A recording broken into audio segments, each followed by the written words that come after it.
Good morning and welcome to my Monday messages. So today I want to actually talk about the importance of making follow-up appointments for many reasons actually, and particularly in the homeopathic process. Simply for the reason that it is a process and that it is not an event. That when you first come with a set of issues that you would like addressed, and invariably your homeopath will uncover perhaps other issues that you have been putting up with for many years or weeks or months or whatever it is. And they will also be looking at your entire life and any patterns that are there that have contributed to you getting to wherever you are right now. Is it realistic to expect that pattern, the thing that got you to where you are today, will be able to be reversed or resolved or transformed in one prescription? Now, I have to say that sometimes, yes, that can happen. This is not the norm, though, because in our lives today, we have to navigate so much toxicity, both on the physical level, the mental, emotional level, and the spiritual level. And we adjust and adapt as much as we can, but invariably we will have areas that are a little bit stuck, that are doing their best, but are under-resourced in some way. So we will experience some kind of shift. But that doesn't mean that the prescription is going to remain the same.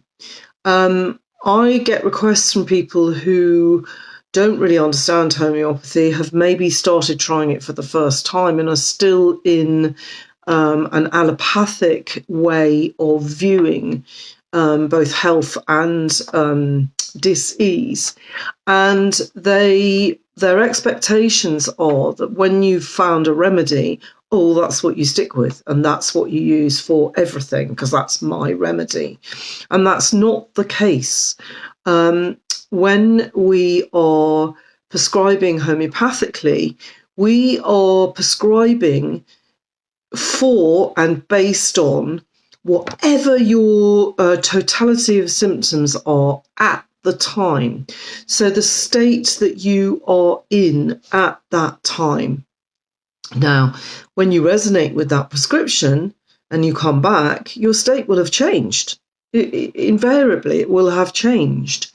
It may indeed mean that we need to repeat the same remedy because it may overall still be indicated. And it may not.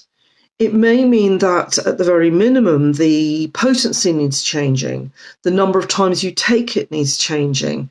Or sometimes often what happens is you shift into a completely different state, may not feel like it to you, but in terms of what remedy is indicated, there is a different remedy being shown to the homeopathic practitioner, and that is the remedy that you need to change to in order to continue that process of resolving energy, allowing energy to move, allowing all the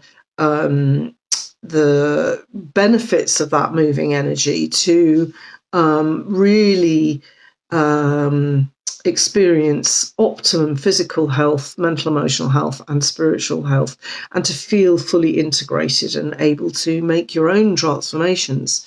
And now often people come expecting that somehow their external circumstances are going to change when they make these transformations. Only you can do that. What will change, though, is how you feel about things. And when we can change how we feel about things, then we make different choices. And that's when we often find that we are doing the thing that we've been meaning to do for years and have somehow never done.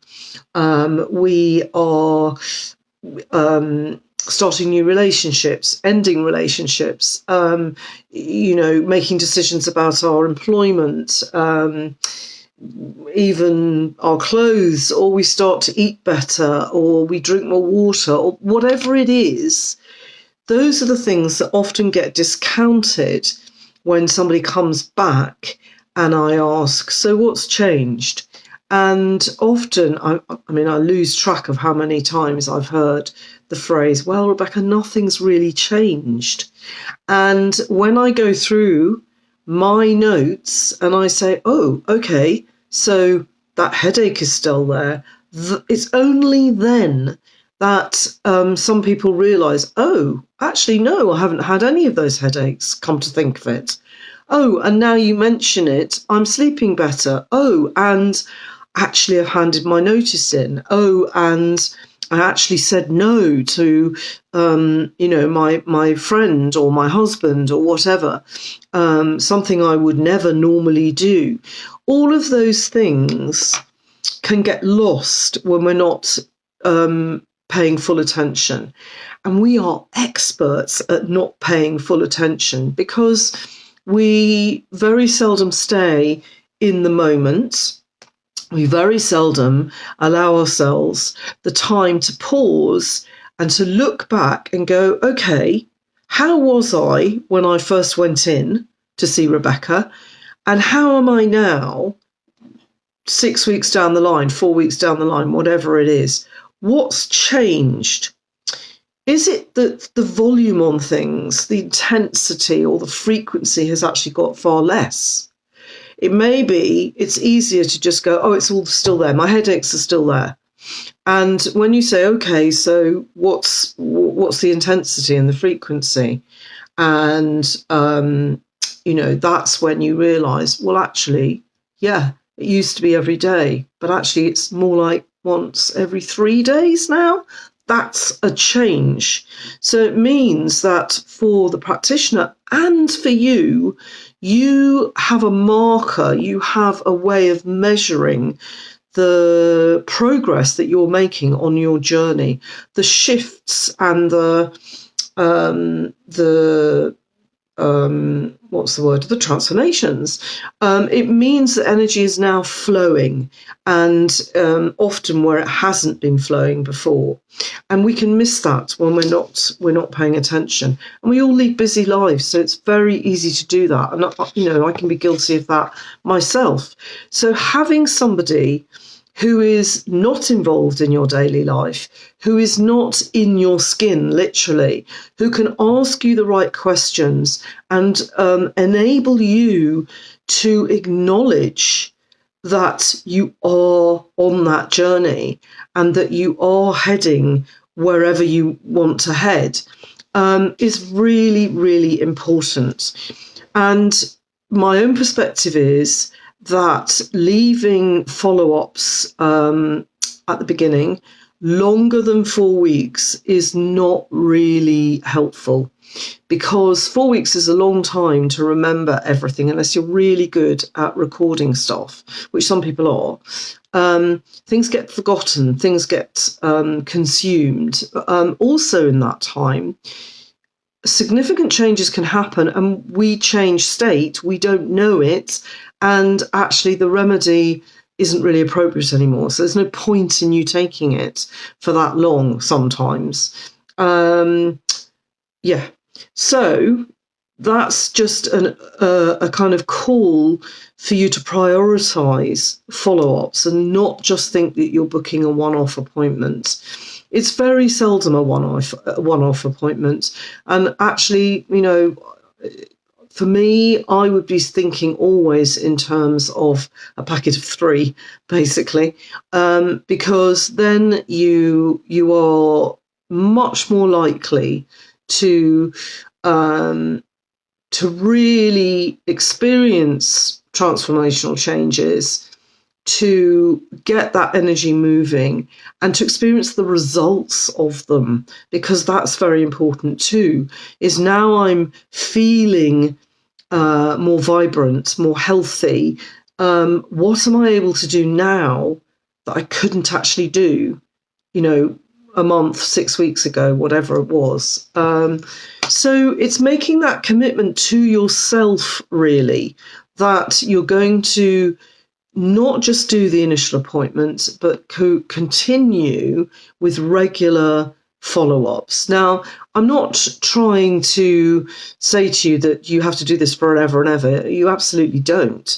But it depends on what it is that you're addressing as to how often that needs to go on. And as you really start energy moving and you kickstart, if you like, your own healing ability, your need for follow-ups will lessen, or you will need follow-ups, but instead of it being every 4 weeks, it might be that you come just for a once a year checkup. Or a 6-monthly checkup. But part of the process is that you will be much more aware of when you need those follow-ups. I could go on about this. I'm not going to. I'm going to stop. And actually, I'll just say this isn't just homeopathy. This will be, applicable for coaching, for personal development work, all kinds of things like that. So ask yourself, how committed are you to full health, as full as you can possibly experience? Just know that we are not always the best people to judge whether we have started that process or not. We're full of our own biases and our own perspectives and our own stucknesses. Certainly when we first come, and sometimes it's difficult or challenging to stand back from those and actually acknowledge what is happening now, right now. So, what is the best time to book a follow-up?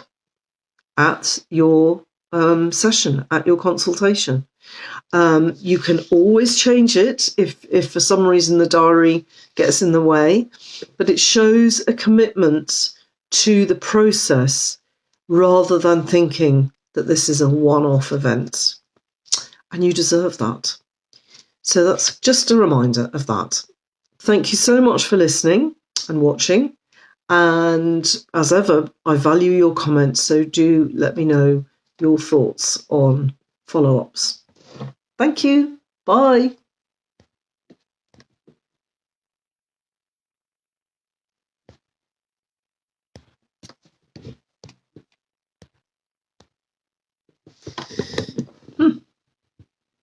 Now I can't log out.